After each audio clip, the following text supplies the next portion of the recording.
Thank you, Tom. I'd like to introduce my friend Ray Burlingame Golf, Delta Golf for Fox Oscar November, who is coming to us live tonight from Heidelberg, Germany. As Ray says, it's about 2 o'clock in the morning there, so we really appreciate Ray staying up late, drinking lots of Earl Grey and Beefeaters so he can be with us. Many of you know Ray from his G4FON Morse trainer, which he's given away for almost 20 years and trained thousands of hams in Morse code. I got to know Ray from the Long Island CW Club and have used his trainer with my students in the class. Like many of us as kids, Ray was interested in codes, ciphers, and cryptography, including Morse code, which is a code. Ray turned this interest into being a guide at the Bletchley Park Code Breaking Museum for almost 10 years. And tonight, Ray will talk about how Bletchley Park helped break German cryptography, especially the infamous ENIGMA machine, and saved Allied lives and helped end World War II early. Of note, the British history of cryptography goes back many years, including the infamous codes that Mary, Queen of Scots, developed in 1580 in her plot to kill Queen Elizabeth I. Finally, Ray is a proud father and that both of his daughters are licensed radio amateurs in England. Without any more ado, I'll turn it over to Ray for what will be a fascinating presentation for us tonight. Take it away, Ray, and thank you. Right, thank you. Good evening, everybody. Well, good morning from here. Now I'm now going to try and do the same thing with sharing my screen, and we're going to see what happens if I get a PowerPoint or not. Right, click the button, share that desktop, press F5. Right, have we got a shared screen with a picture? Everything looking good? Yes, right, good evening. Okay, Bletchley Park. Since you're a bit geographically far flung, I thought I would give you a small geography lesson before we got into the talk, just so you put it all in perspective. This is not what I normally do in the UK, but here we go. So, stolen directly off Google Maps. This is an idea where Bletchley Park is. London is here. Can you see my mouse moving around? Yep. Yes. We have London here with the estuary out to the Thames here. And northwest of London, about 50 miles, as the crow flies, is Bletchley Park. So that gives you some idea. These M roads are motorways. They didn't exist in World War II. They were built in the 1950s, 60s, and 70s. And down here in the bottom left-hand corner is the town of Farnborough, which is where I grew up, and the M3 motorway, which goes through a field I used to fly model airplanes in as a teenager. So kind of devastated, divided the town almost in half, in fact. So that's about where it is. Whoops, I've gone backwards. Getting a little bit closer, you can see at the bottom, Bletchley Park there. And above it is Milton Keynes, this great conglomeration here. Milton Keynes wasn't there in World War II. It was a new town. It started in the 1960s. So there were a few outlying little villages here, but no huge conurbation of buildings, etc. This was mainly farmland. And Bletchley Park itself, I can see the third slide. Bletchley Park is up here. Just down here, the little red arrows that you might see is the local railway station for Bletchley.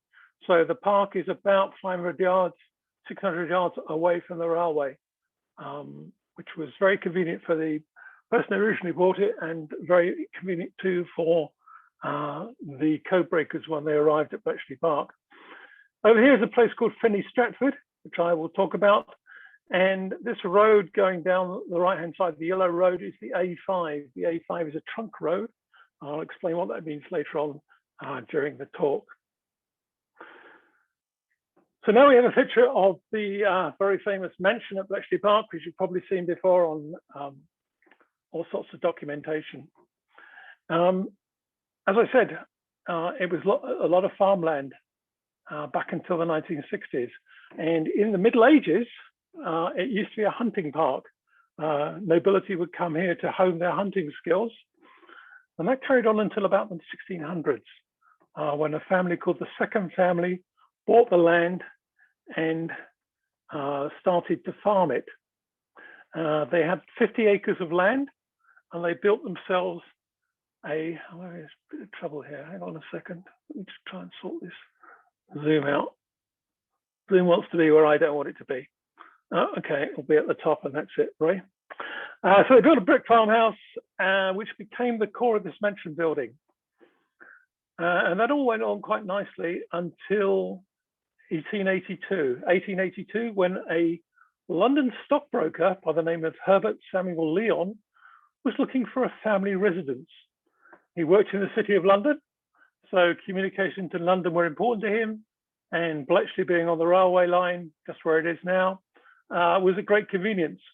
So he approached the second family and he bought the land from them and the Victorian brick farmhouse, and started to build the mansion that would become the famous mansion we see today. It was built piecemeal. The Lyon family liked to travel, and when they traveled, they looked at the architecture of the local area. So they would travel around Europe looking at different bits and pieces. Excuse me. And when they came back, they would instruct their builder to build another room onto the mansion in the architectural style they'd just seen and liked. So if you look at the mansion itself, I'm reliably told, and I'm not an architect, electronics is my thing, but if you look across, left to right across the sort of skyline, there are 19 different architectural styles to be seen in the building. They struggled a bit to get the copper dome on the corner here, and they cut away the gable in order to make it fit. So looking very briefly at the building, this is the main entrance. There are some other bits and pieces on the side, and I'll talk a little bit more about that when I've finished this part of the story, thinking about it. So in 1926, Samuel Lyon died, but he's survived by his wife and 4 children. Lady Fanny continues to live at the mansion until 1937. In 1937, the family gets together, the 4 kids get together to try and decide what it is they're going to do with the building. Looking at it, they decide none of them want to live there, and what they're going to do is put it up for auction. By this time, the original 50 acres of land that Samuel Lyon had bought had been expanded by him up to over 800 acres, and it was in fact a self-sufficient farm selling out into the neighborhood. So the auctioneers were called in, a prospectus was drawn up, and lot number 1 was the original 50 acres of land and the mansion as we see it today. Everybody got quite excited. Auction day approached, but this was 1937. Across the English Channel, lots of saber rattling noises were going on, and it was increasingly clear that Hitler was unhappy with the plight of the Germans and was looking to start a war. So the auction didn't go the way the family planned. And in fact, lot number 1 was withdrawn from the auction because it didn't meet its reserve price. Believe it or not, in 1937, you could have had that mansion and 50 acres of land for about $10,000, which is pretty amazing. The fact that it was withdrawn meant it was still with the Lyon family, and a local entrepreneur, builder, decided he would, what he wanted to do was if Samuel Lyon happily lived there and commuted into London on a daily basis, perhaps other people would like to do that as well.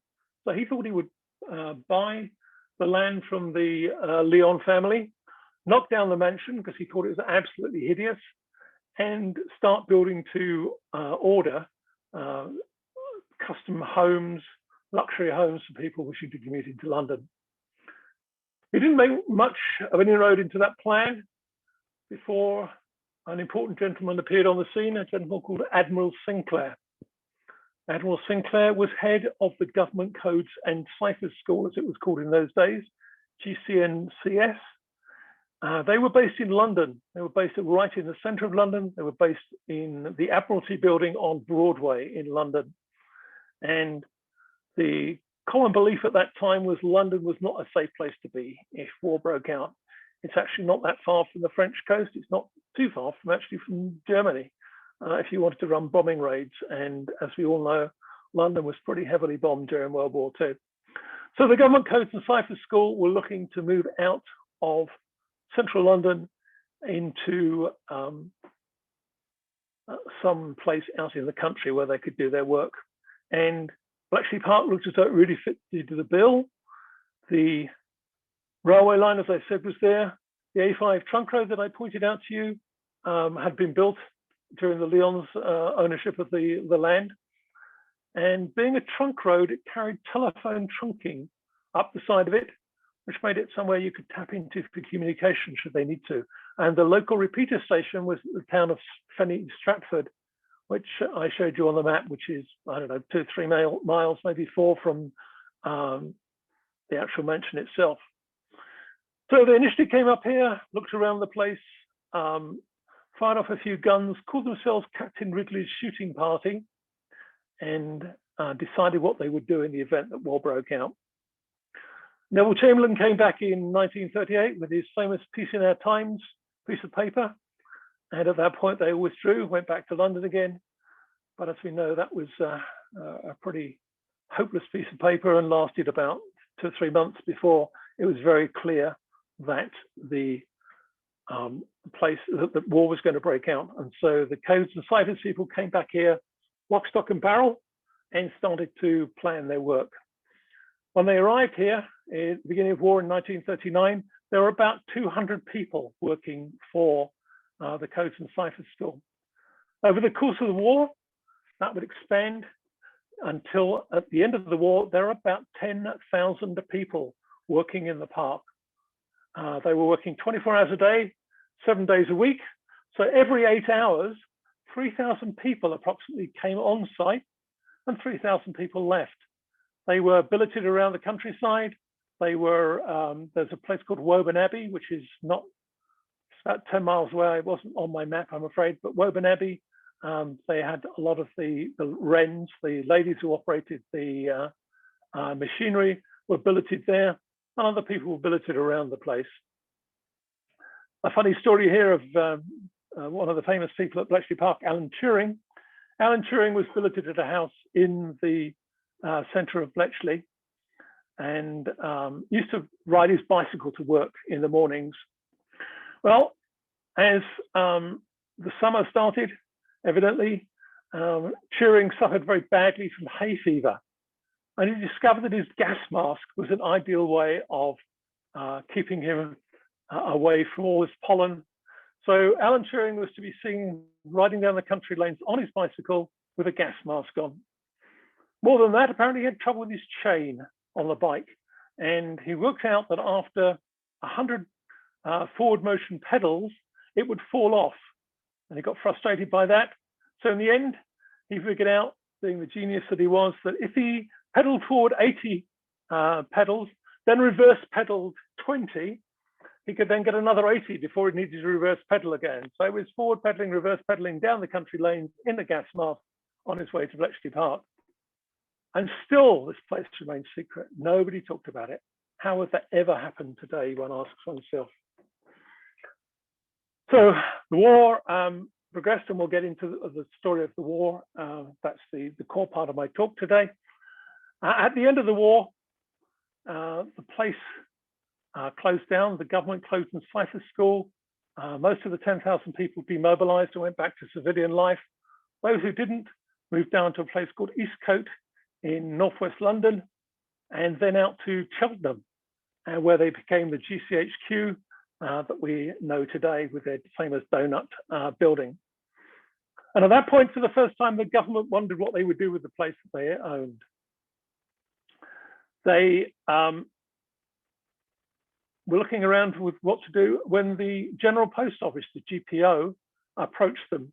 GPO had installed lots and lots and lots of equipment into the park during World War II, and they thought it would make an ideal training school.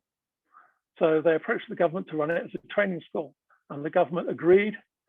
And for about, I guess, almost 40 years, the place was a training school for the GPO. Other people moved in. There was a teacher training college there as well. And even the local air traffic control people taught people how to land airplanes, although the nearest airport must be 50 or 60 miles away, I would guess. That all came to an abrupt halt when the government privatized the British General Post Office into British Telecom in the early 1980s. And for the second time, they were faced with the question of what they might do with the park. At this point, it was clear what had happened, because after at the park during the war, should I say, after World War II, everybody who left the place, irrespective of if they went on to be to GCHQ or back into civilian life, had to sign a document called the Official Secrets Act in this country. The Official Secret Act requires that you keep secret what you'd done during the war for 30 years. So 30 years on, and people were just beginning to break the secrets. 30 years on was obviously 1975, 1980s. The secrets were starting to trickle out about how important Bletchley Park had been. And a local preservation trust, the Bletchley Park Preservation Trust, was formed to try and persuade the government to keep the place as a memorial to the work done there during World War II. They worked very hard. They were trying to persuade the government, but the government was also being offered huge amounts of money by local builders with the idea of building housing estates here.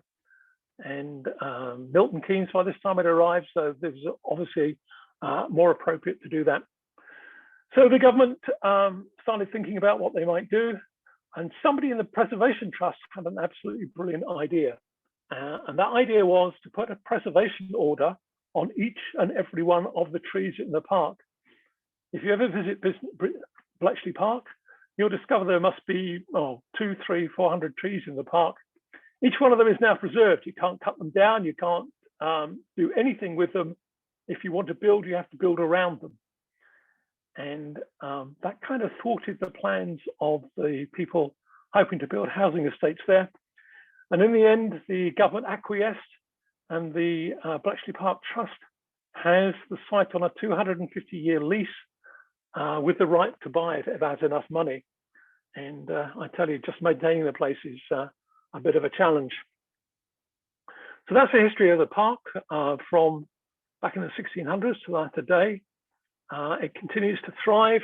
Obviously, it's closed down at the moment with COVID, but it continues to be an attraction and an enjoyable weekend destination if you want to go and have a look. So that brings the question, what actually happened there during World War II, and what were they doing? And the answer is this machine here called ENIGMA. ENIGMA was originally developed in the 1920s as a way of enciphering commercially sensitive information used on the telegraphs. People didn't pick up a telephone in those days and call somebody to discuss what they might do with a banking transfer or a takeover, or whether somebody had the suitable credit limits to borrow money or whatever their banks might want to do. Instead, they had to send telegrams to each other. And those telegrams were obviously open. They were sent by Morse code anyway. And people could just sit in the office, as we well know, and listen to the telegraph and copy down the sensitive information and pass it on to people who perhaps shouldn't receive it. So a gentleman called Arthur Scherbius developed this machine called ENIGMA. Basically, it has a keyboard of 26 letters, and that's important. There are no spaces, no numerals, no nothing else in the ENIGMA enciphering repertoire, just the 26 numerals A to Z, or Z as you would say. On top of that, at the top here, there are 3 rotors, and just below that, a lamp board. The way the machine worked was, you set the rotors to a starting position, You typed in, you typed, in trouble with my PowerPoint. Apologies, gentlemen. There we go. You typed on the keyboard the message you wanted, and every time you typed a letter, an electric current flowed through the ENIGMA machine, came out and illuminated a letter. And that was the encipherment or the decipherment, depending upon which way you were working, of that particular letter in the code. The beautiful thing about ENIGMA was it both enciphered and deciphered in the same box. We'll learn later on that there's a drawback in that situation, but for the time being, it's something rather nice. The original machine didn't have a plug board on the front called the stacker board, which you can see in this view here, which allowed you to cross-plug the letters in the keyboard. And just above the surface of the thing, I'll be very gingerly with my mouse. These are plug board plugs, which plugged in the front here, and you could cross-plug, say, a W to an N and an O to a Q or something like that. 10 of them could be used. So as far as setting up the machine was concerned, you had, during World War II, you had a box of 5 rotor wheels. Later on in the war, it became 8. You could choose those in any order you liked. You could then cross-plug up to 10 of the numerals on the front stacker board. And in addition, you had 26 starting positions for each rotor for every message you enciphered. And that gave you, believe it or not, 159 million ways of setting up the machine. 159 million. The machine was set up by its operator at midnight every night and would remain in that configuration for just 24 hours. So every 24 hours, the ENIGMA was reconfigured and the chase to work out its coding was on again. And this was the challenge set to Bletchley Park, to find the one needle in the very large haystack, 159 million pieces of hay. Bletchley did it.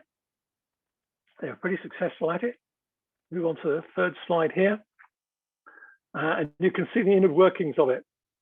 You can see that the number 40 sits on the battery box. You can see the 3 rotor wheels. There's a lever just here which allows you to open the rotor wheels, pull them out, and change them around. The lamp board, which illuminated the letters, and the QWERTY or Kurtz keyboard. Excuse me. The Germans substitute the Y and the Z for reasons I don't know, which I find extremely annoying here, sitting at German keyboards, but that's by the by. The cross-plugging plugs at the front. So that was the machine. How did it work electrically? Here's a little mimic diagram to give you an idea. You pressed on a letter T, for example, and that switched on the battery, energized that particular wire. It came up to the plug board, the stacker board, and there somebody that day had chosen to cross connect T to a K. So it came out of the K connection and went in through the static wheel to the right-hand rotor of the 3 rotors chosen for that particular day. It came in as a K. Inside the rotor wheel, the letters were cross-plugged. So it came out of the first rotor wheel as an O in this particular configuration. The O shifted through to the middle wheel, which substituted again for a P. The P went to the left-hand wheel, which substituted for an H. So what came in, it started off as a T. By the time it hits the reflector, it's turned into an H. The reflector, which was absolutely static and a known entity, cross-plugged the H to the D. D goes back through the left-hand wheel again, comes out as a G. Through the middle wheel comes out as an R. Through the right-hand wheel comes out as a W. Comes off the static board, static wheel as a W. W has been cross-plugged on the plug board today as a G. So the G lamp is illuminated. And that was your enciphering process. As you press the key, the rotor wheels turned round like the odometer in an old car. And after 26 movements of the right-hand wheel, it would click on the middle wheel and thence the left wheel. In fact, in some of the more sophisticated ENIGMA variations, the right-hand code wheel would trigger a move maybe twice, maybe 4 times in the course of its rotation. There were lots and lots of different configurations of ENIGMA for different parts of the services. So it was quite a challenging machine.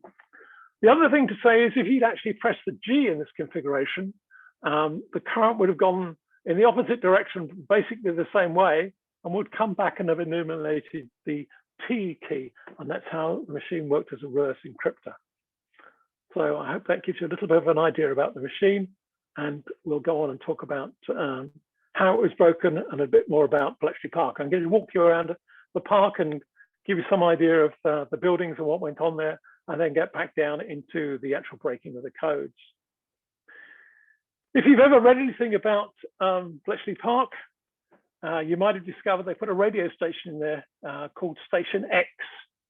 X was nothing more sinister than the Roman numeral for 10, and it was in the water tower, which you can see there in the center of this photograph. They strung antenna or aerial leads out to the trees around the park, and they used it very early in the war for communication with agents around Europe. But as we all know, radio signals can be found by direction finding. And if you can hear something that's putting out encoded messages, you can direction find to where it is by taking a couple of bearings. The fact that it's putting out coded messages means it's probably part of the war machine. So you would think about going and bombing the place. I'll explain later it was never bombed, but we'll talk about that in a minute. So they pulled out the Station X from Bletchley Park and moved it about 10 miles northwest to a place called Hanslope Park, which were the receiving ears initially for Bletchley Park. And other receiving stations called Y stations, intercept stations and Y stations, were set up around Europe, around England, around Europe, wherever they could, and around the world as the war progressed into the World War that it became, where they would intercept the 5-figure code groups sent by the ENIGMA operators. On the German end of using the machine, there would be 3 people operating it. One person would be reading the letter by letter enciphered message. The second operator would be pressing the keys. The third operator would be writing down the lamps that were illuminated. Once they had a set of encrypted data, they would send it off to somebody with a radio set who would send it in Morse code. The 5-figure code groups came into, it's shown as Bletchley Park Post Office here. It's no longer a post office. I don't have any up-to-date pictures, but this was called the registry. It was the place where every piece of information coming into Bletchley Park was registered before it was passed out to different parts of the park for processing. They did signals intelligence. They worked out the radio direction, found the source of the transmitter. In those days, everything was sent by hand, so they would also recognize the fist of the operator actually operating, sending the Morse code, operating the radio set. So that would be noted down at all. And all those things put together would give you a little bit more information about the signals on top of the actual coded information that came in. Early in the war, the codes would be brought in through this gate here by dispatch riders on motorcycles. And the building just here on the right would be the sentry box where everybody would check in before, well, they'd be checked in and tallied up and made sure they were allowed on the park before the information was passed around to the registry, which is to my left as we're looking at this photograph here. So they would come down the road and turn their right direction to go to the registry. Then they would pick up probably a cup of tea in the canteen, maybe a bacon roll or something like that, before they headed back to go and collect some more information. Just looking at the sentry box more closely, it was a bit austere in those times. You can imagine freezing in the middle of the winter. Behind that, though, you can't really see it too clearly through the gates, is the graveyard of a local church. The local church is probably about 50 or 60 yards away from the park itself. And that graveyard was actually hit by 3 enemy bombs during World War II. It was not a, excuse me, it was not a direct bombing raid. It was thought to be an airplane ejecting its excess bombs so that it would have a lighter load to fly home with rather than a bombing raid. It moved one of the huts on its foundations and it knocked down an awful lot of the trees that were famously in the park, but it did no real damage to Bletchley Park, thank goodness. And that was it. That was in November 1943 that occurred, and that was the only time the park was bombed. If we swivel around 180 degrees from where we're looking at the gate there, we'll see an entrance into the courtyard of the park, and through it, through the archway there, you can see one of the famous cottages, of which there were 3 originally here in the park, where the code breakers started their work. Having come through that archway, if you look to the left, you'll see some stable, old horse stables. And on top of the horse stable is a gable here. This gable became a pigeon loft during World War II. And pigeons were taught to home back to it. It's quite a complex process. You explained to me once, but basically you take the pigeon further and further away, release it, and it will fly back to its loft. This was used during World War II because pigeons are easier than airplanes to land and take off with messages, of course. The pigeons, once they'd been trained to home back to the pigeon loft here, would be put into a tube probably about 4 inches in diameter and maybe about 8 inches long, with a parachute on top. And they would be dropped into occupied territory. There, resistance workers would add encrypt messages and put them in the little canisters on the leg of the pigeon, sometimes on the chest of the pigeon. The pigeon would be released and it would home back to its pigeon loft, where the messages would be taken, decrypted and acted on as part of the intelligence of World War II. Now, if I was a pigeon and I was continually being dropped into France, I'd be happy the first couple of times to come back and tell my buddies in the pigeon loft what had happened to me and how exciting it all was. But after a while, I think I'd have taken a hint and I'd have shacked up with a little French chick and lived out the war happily rather than flying backwards and forwards to the park. But evidently, they were extremely loyal, these pigeons.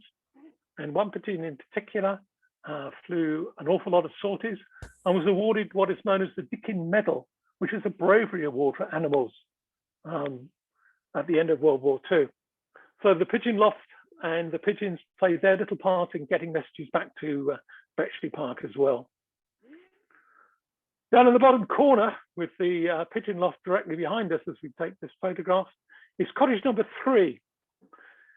Cottage number 3 was occupied at the beginning of the war by a gentleman called Dilwyn Knox, given his full name, who had been a World War I code breaker and who'd worked in London on the government codes and ciphers school.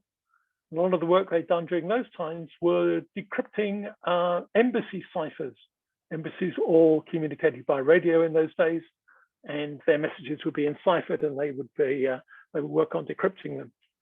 And the Poles, the Polish people, who we'll talk about in a couple of minutes, also worked on that with their embassies in Warsaw.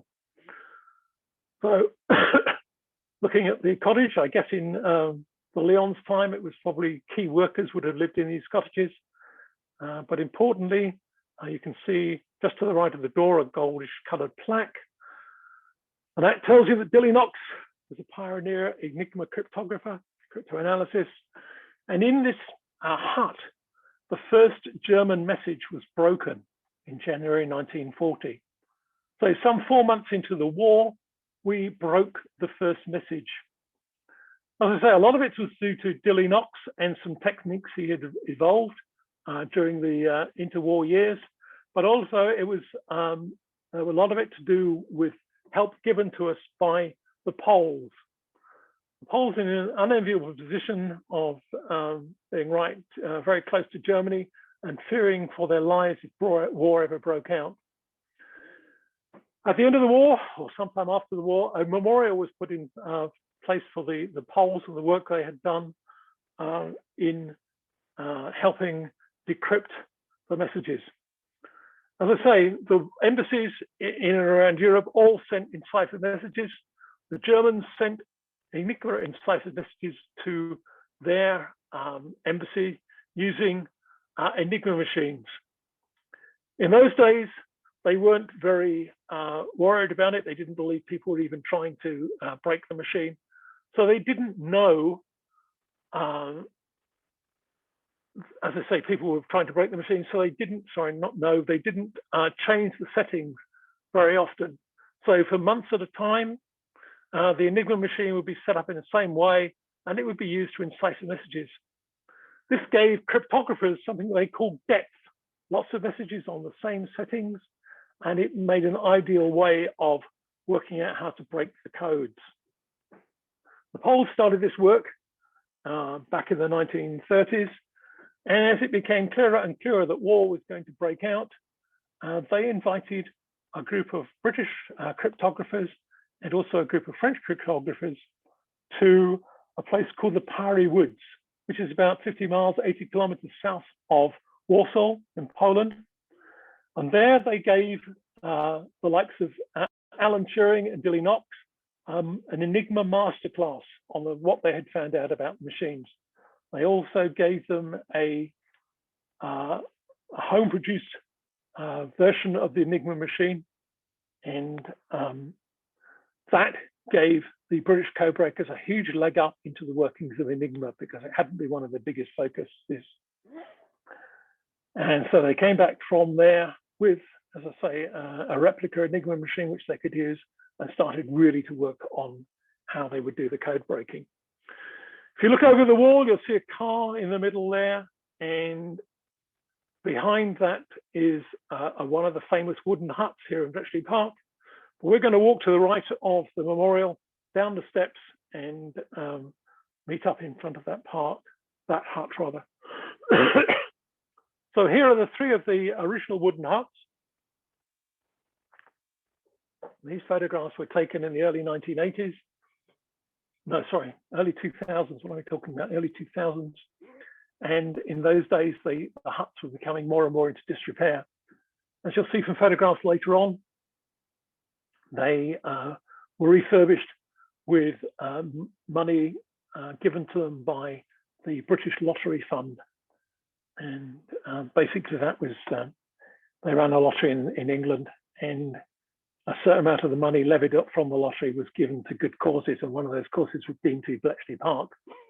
The money can be used to refurbish, it can't be used to run the park. So day-to-day running, it must be self-sufficient, but it can be used for refurbishment. And as I say, later in the presentation, I'll show you the two huts here, rather better condition. So the code breakers started to realize with the amount of information that was coming in that they were going to need to run this place, Bletchley Park, more as a factory with a sort of workflow rather than just a sort of a gentleman's club where they might have the odd go at trying to break messages. And a gentleman called Gordon Welshman came up with a mechanism for doing this, a means of doing it. He split the work into two. It's not immediately obvious to you, perhaps, if you haven't thought about it, but breaking the cipher is only a small part of what you actually need to do to get the information out. ENIGMA, as I say, could only encipher the letters A to Z, or A to Z. And more importantly, all those messages were sent in German. We couldn't persuade them to send them in English for us, could we, after all? So the outcome of your breaking the code was a string of up to 250 characters. That was the limit set by the Germans on how many characters could be sent in a single message. Up to 250 characters of German, all strung together with no meaningful break. As we know, perhaps if you've studied the German language, the Germans are extremely good at stringing words together to make big and more difficult to understand words. So that was the output, having broken the codes. So they sets the code breaking up for the Army and Air Force ciphers in Hut 3, which is the one with the blue awning on the end. And when they had broken the codes and deciphered the messages into German, they were passed to the sort of ready colored building, which was Hut 6. And in Hut 6, the translators translated the messages and extracted the intelligence information from them. Excuse me. So the huts operated in pairs. So just behind Hut 3 there, the one with the blue awning, you can see another hut, that's Hut 8. And that paired up with a hut on the other side, close to the mansion, Hut 4, and they worked on the naval Enigma ciphers. Alan Turing did most of his work on the naval Enigma ciphers once he'd cracked the original, or developed the original bomb machine. The naval machines were more complicated because they added a fourth static wheel to the Enigma process. And they had a series of tables which they used to specify the starting positions of the Enigma rotors before enciphering a message. There's a slightly closer look at hut number 6. And to the left there, you can perhaps see a white chimney. That is Hut 11. That is actually one of the early brick huts. And inside it, we'll go later on and we'll look at the a bomb machine mock-up, and I'll talk to you about the actual code breaking. There were rules associated with the information that Bletchley Park gathered, rules set by Churchill, in fact, as Supreme Commander. And the two most important of those rules were no message was allowed to leave Bletchley Park in its original encrypted state. So you couldn't simply de-encrypt the message and send it out of the park. You had to rewrite it in some way, précis it, in order to change the words around. The reason being, and we didn't know at the time, there was this distinct possibility the Germans were breaking our codes. If they broke our code and read their message sent on one of their Enigma machines, they would realize we had broken their codes, and they would tighten up their security. And to a large part, the breaking of the Enigma machine and the availability of codes was down to sloppy practices when using the Enigma machine. If they'd been a bit more tight about it, life would have been far more difficult at Bletchley Park. So that's the first rule, no message is allowed to leave the park in its original form. The second rule is a decrypt from Bletchley Park cannot, under any circumstances, be the only source of information that leads to military action of one type or another. So an example of that was early in 1941 and the Battle of Matapan, Matapan being off the Greek coast, and the Italian Navy was amassing there to attack Allied convoys going down into Crete with supplies for the Allied troops down there. About 3 days before the convoy was due to set off, a lady called Mavis Beattie, working for Dilly Knox in cottage number 3, we saw a little while ago, decrypted a message, an Enigma message, which said, "Today is day -3. They realized what it meant, that it was 3 days until the Navy would start attacking the convoys.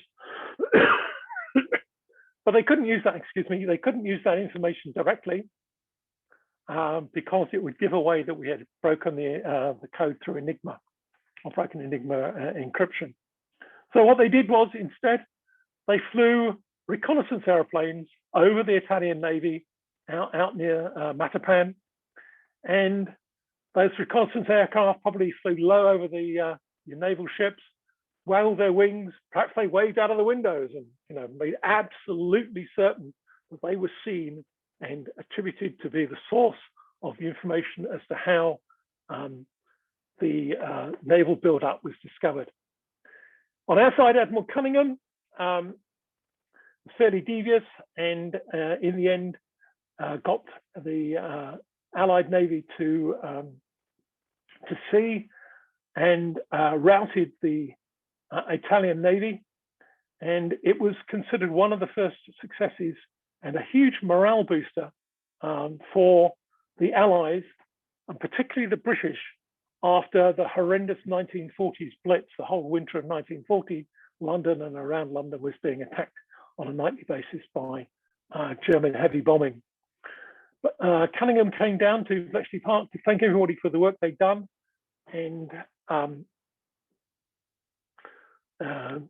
as did one visit from Winston Churchill, who came one time only to the park, thanked all the people there, who he described as his golden geese, who cackled but never let the secret go. And again, another huge morale booster for the people in the park, and particularly less so than just the general public.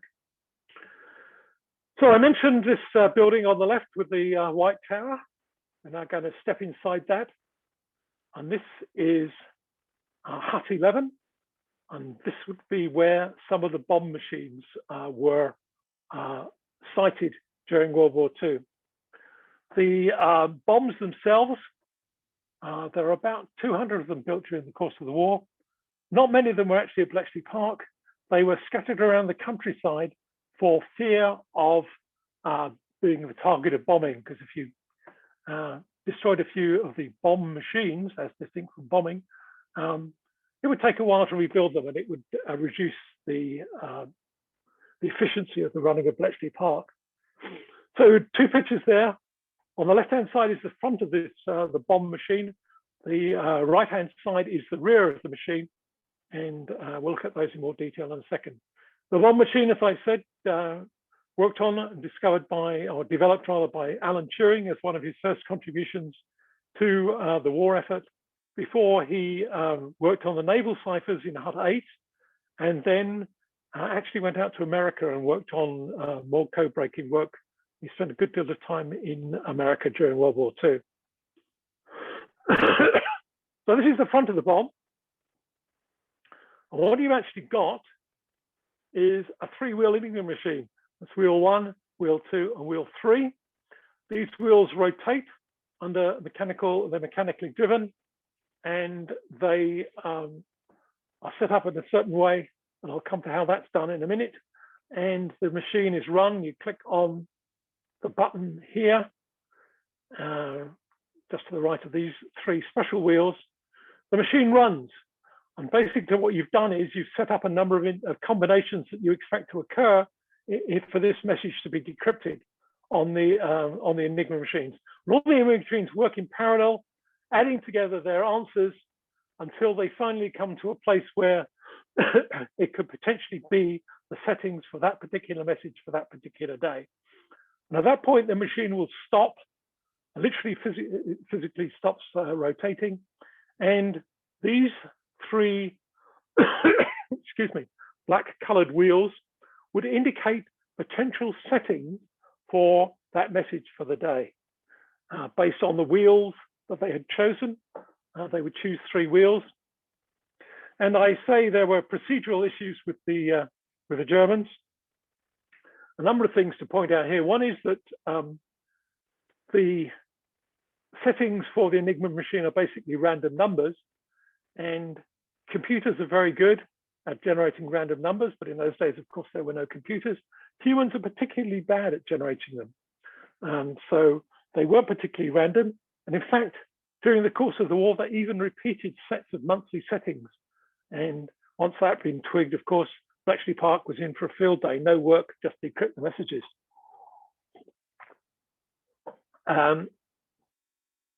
They also made rules like no two ENIGMA wheels could sit together on consecutive days. So you knew if a certain wheel order for today, what the rules would be for the setting of that wheel order tomorrow. And there are other strange things like that that would occur in order to help the Allies as they went on with this. So that's the front of the machine. When it stopped, the settings would be taken off to an ENIGMA machine lookalike, and it would they would run through a message. If the message broke, okay, they had the settings for the day. and they would stop at that point, strip down the ENIGMA machine, and move on to the next set of messages. What I didn't say about the messages, because they random numbers were hard to produce, they ran crypto nets, in fact. So the Air Force would run one set of settings over Northern Europe for that 24-hour period, and thousands of messages would be sent on those crypto settings on that crypto net. And that was true for different parts of the war and theaters of war, and also different, excuse me, parts of the Axis powers armed services. So Navy had a different set of ciphers from the ADVER, the Secret Service, or a different set from the Air Force, etc., etc., etc. So looking around the back of the bomb machine, you see a whole load of wires which plugged up something called the menu for the bomb for those particular settings.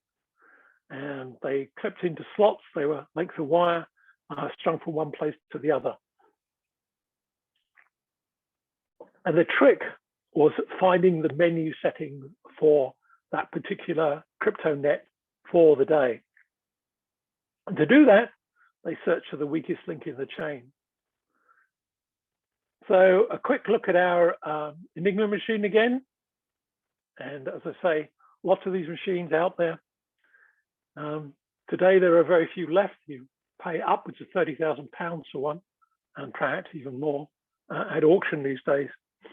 If you want to actually go and put your hands on one, go to the NSA Museum in Washington.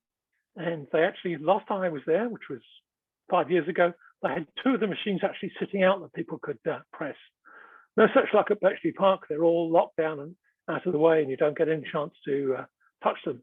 Even the tour guide only ever played with the ENIGMA machine 2 or 3 times in the course of the time I was there. Now, ENIGMA machine has a flaw. As I said to you, when you press a key, an electric current wheedles its way through the machine and ultimately illuminates a lamp. But because electricity can't flow in 2 directions at the same time, it is not possible for an ENIGMA machine to illuminate the letter of the key you have just pressed. You can set the machine up at any particular setting you like, press one key 726 times, which is the 26 times 26 times 26, till it gets all the way back to the beginning, and you will find that you never illuminate the lamp associated with the key you are pressing. And that was a huge flaw in ENIGMA, which Alan Turing exploited. In order to do that, they needed a clue as to what the message they had received might contain. And the Germans were very good at giving away these clues. The weather stations, for example, which are out in the North Atlantic, would look at the weather out there, and they would send back meteorological reports to the Central Command, the Axis Power Central Command in Berlin, reporting what they could see. And based on that, the Germans would know whether they could run bombing sorties, for example, the next day or not. Those machines, for reasons best known to the operators who used them, always enciphered the name of the weather machine into the message. And finding the weather machine was pretty easy. Radio direction finding works for the Allies just as well as it does for the Axis powers. So we radio direction found the machine, noted that down on the crypto sheet, sent in the crypto settings, knowing that somewhere in that message would be the name of the weather ship. Another thing that happened during the North Africa campaign, which was from 1941 to 1943, Rommel decided that Rommel was the commander of the Axis powers troops in North Africa, decided that Montgomery, our commander, the Allies commander, was going to go through a particular path to attack him. So he set a small a number of troops there at the pass with a radio transmitter. And their job was to keep an eye on the pass and note any troop movements or any unusual activity in the path. Sorry, get there. It's getting early in the morning. I'm falling asleep. I'm sorry, gentlemen. Looking at the path, and what they would do is every few hours, they would encipher into a message with the current settings for the day, the message "nothing to report," which is "klein besonder," whatever that word is in German. My German, even though I live here, isn't terribly good, I must admit. And all we needed to do was initially find out the position of that word or that group of words in the message. And to do that, all we needed to do was line up the message, which you can see across the top, starting with EGO, against the encrypted code that we're looking for. And we would look for matches in the letters. As you can see, almost at the end of the message here, the two S's line up. ENIGMA can't do that. So that word cannot be in the message at that point in the message, because ENIGMA cannot encipher an S to an S. Moving on, shifting one position to the right, we see again an S enciphers with an S. Moving yet another position to the right, we get the E and the I enciphering to themselves. Again, as I say, ENIGMA cannot do that. So that message cannot be in that position in that code snippet. Finally, we move it to that position there. Excuse me. At that point, no letters in the encrypted message line up with an identical message in the crib, as it was called, the piece of the word that we believe is in the message we are trying to decrypt. And at that point, we have a potential place for the message, and we can derive information from those settings and produce a menu to plug up the back of the bomb with. To find a menu, we look for loops. And there are two highlighted here. One starts with a P going to an I, later on the I going to an S. And remember, because ENIGMA can pass current in either direction, it doesn't matter which position whether the letters are. And the S later on goes back to the P. So we have a loop P to I to S to P. We have 13 characters between the first one and, sorry, 5 characters between the first, 5 positions between the first one and 13 positions between the second one. And that'll also be important in setting up the bomb machine. There's also a second slightly longer loop. O goes to N goes to E goes to I goes back to O again. Another loop, E, N, E, I, O, with 3, 10, and 4 spacing respectively. So that would be set up on the rotor wheels of the bomb. The bomb would be set in motion. Those wheels rotated about, I don't know, once every 2 seconds or so, 2 or 3 seconds. I can't remember the exact speed. Initially, the top wheel would start going around after it reached the 26th position. It would nudge the middle wheel, and after that reached its 26th position, it would nudge the bottom wheel. And they would be looking for that loop that we have just seen, plugged up on the back of the board, or bomb rather, with the red cords. If it stopped, the stopping would produce a potential set of settings to apply to the ENIGMA machine for that message for the day. And we would know the rotor settings because we had set them up here initially. And although there were only 2 loops there that could be set up, occupying less than the 36 ENIGMA machines on the bomb, they would set up several of those menus at the same time and try them out with different wheel settings. So they would substitute the positions of these 3 wheels out of the box of 5 and later 8 that they had. If they were able to find the settings after taking it across to the checking machine, the job was done, and they had broken the settings for that particular crypto net for that day. There would be 6 or 7 stops on the bomb machine during the course of a complete rotation of all of the wheels. 6 of those would be false settings, 5 or 6 of them, there would be fault settings, and one would be the setting of the day. So we have, with the brain power of Alan Turing, taken 159 million possible combinations, broken them down into 7, and from those 7 combinations, we have found the one setting of the day that will give us the ability to decrypt all the messages that traveled on that crypto net during the course of the day. Oh, so sorry if I just switched screens there directly. So there again is the plug port at the back where the menu is set up. And that was the breaking, the way the approach used to break the Enigma machine. Now, why? I've got some notes here, which the Zoom is insistent on covering. Anyway, just to give you some idea of how successful they were, they broke about 9,000 settings of the day for the Enigma machines during the course of World War II. 9,000 settings. That gave them about 10 million characters of text to take away and analyze and extract intelligence information from. That intelligence information was thought by historians to have reduced the duration of World War II by probably as much as 2 years. And that was the contribution made to Bletchley Park. But that was made by Bletchley Park, I'm sorry. But that was only half of the contribution. And we'll go on and we'll talk about another machine.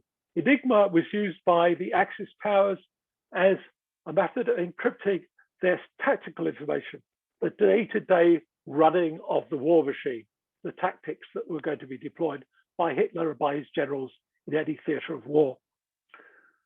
About the middle of 1940, the Y stations, the intercept stations, listening to all the funny radio signals going on around the world, started to hear radio teletype type signals, which they became interested in, and they started work on, and they ultimately, excuse me,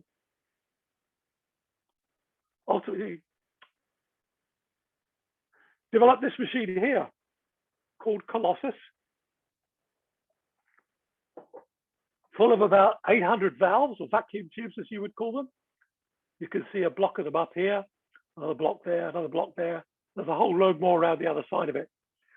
This is a rebuild of the Colossus machine.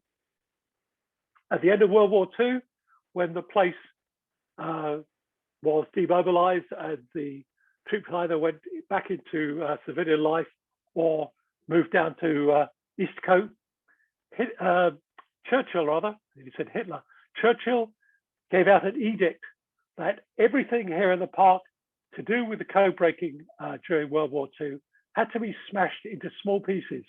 Nothing larger than the size of your fist was allowed to leave the park in one piece. So everything you'll see if you ever go to Bletchley Park, and I hope you do find time to go there, was or is a rebuild based on plans that they found both at GCHQ, but a rebuild of the machines that are used during World War II. The Enigma machines themselves are about the only original thing, piece of equipment there. So this is a Colossus machine. 10 of them were built, and they were built to find the settings for a machine called Lorentz, and the Lorentz ciphers, which were used for radio, messages sent using radio teletype, RTTY. And once they decrypted them, and that was a huge job in its own right, they discovered that they were now reading the strategy that Hitler was pushing out from his bunker in Berlin out to the various theatres of war. So they were reading not only the daily tactical information, but also the strategy that Hitler was using to plan the war. The break came. What I should probably do is look a little bit more at the equipment.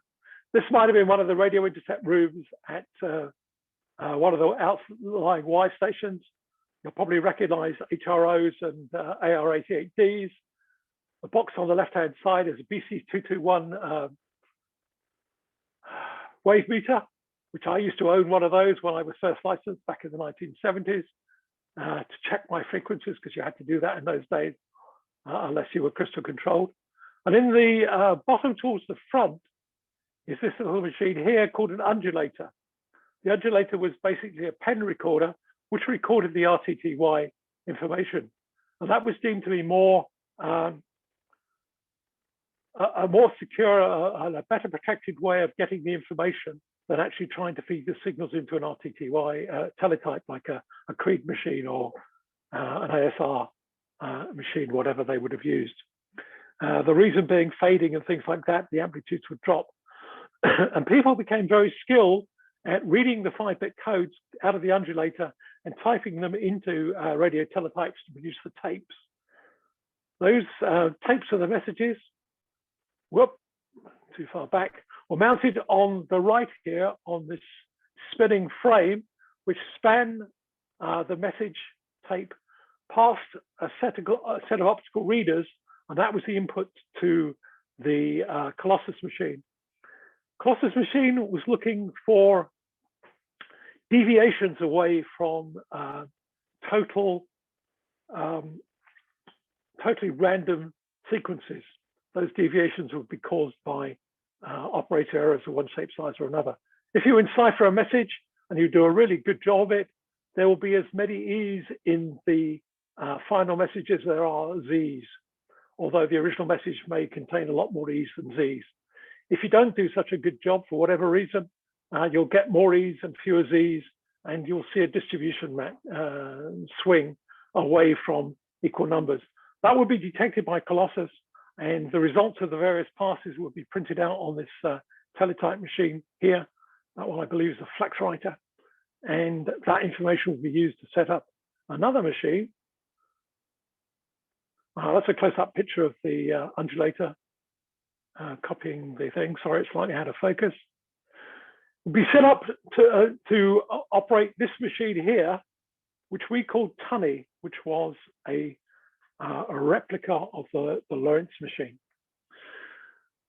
That, in turn, to the right-hand side down here, you might just be able to see the roll of teleprinter paper.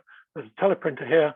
They put the tape on the teleprinter, run it through Tunny, and printed out the text decrypted from the message.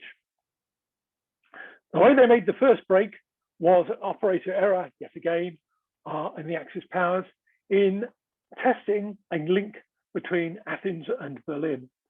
An operator sent a message of about 3,000 characters, and at the end of the message, he was told there'd been radio communications problems, I guess QSB or something like that, and the message needed to be resent to be checked out again.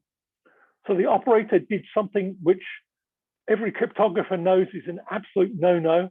He reset the machine back to the same settings that used the time before. But he was a bit lazy. So instead of typing out all the 3,000 characters, he missed out about 100 of them. We received this at one of the intercept stations, actually, I believe in Dover in Kent. And that information was rushed up to Bletchley Park. We now had almost the same information encrypted on the same key, almost the same message encrypted on the same key with the odd characters missing.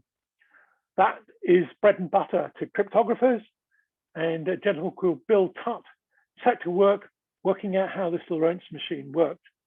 It had a number of wheels which rotated as the message went through, and it was quite a complex machine. Bill Tutt, to his credit, who incidentally was a Canadian, and after the war worked at the University of Waterloo, teaching mathematics. Bill worked out how the machine worked, excuse me, to the extent that he was able to specify this Tunny machine, and the Tunny machine was able to break the ciphers. Slightly closer up view of the Tunny machine. It was made by the GPO, the General Post Office, and across the top here, if you've anything to do with any sort of telephony back in those times, those are what we call in England uniselectors, and they would click by one position at a time, and they replicated the wheels inside the Lorentz cipher machine. As I say, the Lorentz machine not seen until peace was finally brokered and the war finished in 1945. But they, by that time, had been rendering messages from 1941, 42 onwards with those, with the Tunney machine and also with the Colossus computer. 10 Colossi were built, and they were very rapidly, not all of them were deployed. They had enough horsepower to decrypt the message without deploying all 10 of them.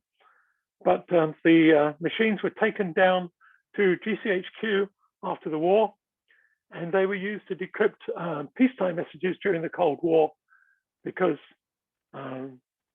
Stalin had not worked out that Hitler was using this machine, and although we shared the ENIGMA secrets with him, we weren't foolish enough to share the Lorentz secrets as well. So that's a little bit about code-breaking during World War II at Bletchley Park. I've got a few pictures to show you to follow on. People using the machine, there are 3 equivalent of Wrens, British Wrens, Women's Royal Navy Reserve. I can't remember what Wren stands for. That is my state of brain at this hour of the morning. Wren's operating the machine there, the 3 people, as I say, using it. This one's got 2 people using it. Perhaps the third one's just simply not in the picture, but they did it with 3 people. So somebody typing and somebody writing down the lamps, or the values on the lamps as they were illuminated. Excuse me. A couple of machines there, in what looks like a hut with a bit of camouflage, back of a lorry perhaps. Out in the field somewhere, decrypting messages, again, the 3 people operating the machine. Another entrenchment. And yet another one. This one's obviously got field communications. It's up there on a telephone. And these are some pictures of the refurbishment after the lottery funds have been applied. That's the original Hut 1, 3, and 6 that we saw earlier, put back to how they would have looked during World War II. This was just before it was open to the public again. And if you walk around the inside of the huts, they're set up as they would have been during World War II, with people projected onto the wall talking about topics that might have been in discussion in the rooms at the time. Another room with old filing cabinets and bits and pieces like that. These bits are severely nailed down, I have to tell you, to try and stop people taking away their souvenirs from Bletchley Park. An old typewriter machine, and messages of encouragement. We've got it. Keep at it. And that is my younger daughter, M3LNY, operating a Type X machine. Type X was the British equivalent of the ENIGMA machine, a bit physically larger, although they were a small scaled down version. These were quite large versions. And they were configured to be ENIGMA machines and set up to decrypt messages. You can see on here the plug board, which would have set up the plug settings of the day, and the reflector, which reflected back through the machine, which were extra wired into the Type X machine. The Type X machine, to the best of our knowledge, was not broken during World War II. There is certainly nothing has come out about it in the years intervening. As I say, used for our encryption and also for decrypting the ENIGMA messages once the settings of the day had been discovered. Finally, this was the ops room with its famous horseshoe-shaped table, which was actually just 3 trestle tables put together. People would sit here every day, discuss which were the most important crypto nets to be working on, what possible cribs they could use, how they could find that information. That was all done at an ops meeting early in the morning, maybe twice a day if they were particularly busy. As I say, the park manned 24 hours a day. Here is a final picture of the side of Bletchley Park. I'm standing in front of hut 1 at this point, taking the photograph. You can see here some grass.